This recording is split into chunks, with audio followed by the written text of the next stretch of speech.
Hello， 大家好，今集有我 Annabelle 同大家做 home tour 啦。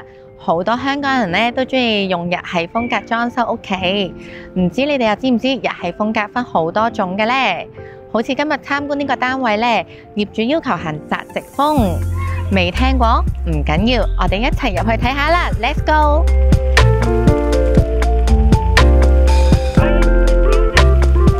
呢個單位面積近600尺，原本咧屬於3房2廁嘅間隔，經裝修後咧而家變成2房1廁，住咗一對夫婦同埋奶奶，佢哋仲養咗2隻貓貓添。設計師用咗唔少木製同埋大地色系家私，加埋弧形線條，營造出奶油窄直風格。由大門嚟到玄關呢一度啦，因為咧係比一般嘅玄關都闊，所以設計師喺度做咗一個大型到頂嘅鞋櫃。呢一度咧就放咗張木凳啦，仲有直身鏡，咁咧扮完靚靚就可以出門啦，好方便出入噶。玄關嘅牆身仲鋪咗一種叫做軟石皮嘅物料，睇落去好似石材咁，一直延伸到電視牆。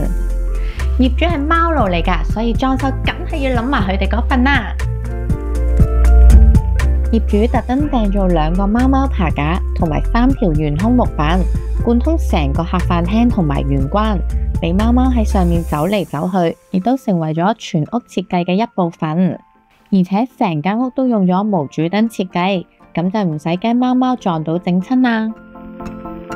客飯廳由走廊位區分，客廳擺咗張2座位嘅梳化同貓砂盤，而飯廳呢邊呢，業主就中意打麻雀，所以咧設計師咧就用咗卡座位設計，4邊都可以坐到人。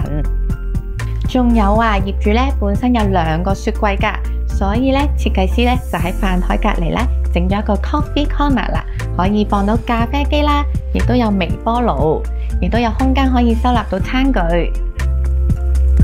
單位咧有條長嘅走廊啦，通向原本3個睡房同埋2個廁所，仲有個緊廚。但係一般人咧亦都唔會裝飾太多或者放太多嘢嘅。但係因為咧設計師知道業主太太中意花，所以咧就喺走廊天花鋪咗個網，再掛啲假花上去，成個空間係咪好有特色呢？入嚟走廊嘅第一個空間就係廚房啦，而家做咗 U 型工作台。用咗灰色同白色嘅配搭，部分牆身鋪咗粉紅色磚，令空間冇咁悶。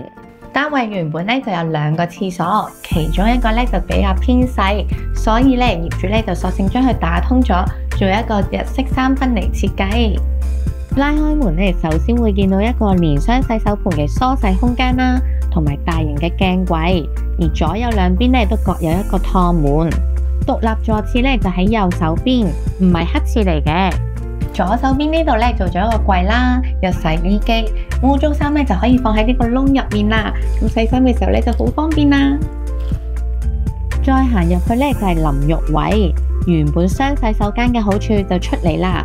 而家呢度一樣都有窗噶。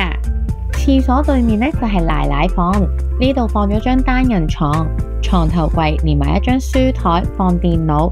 另一邊牆呢，就做咗個到頂衣櫃。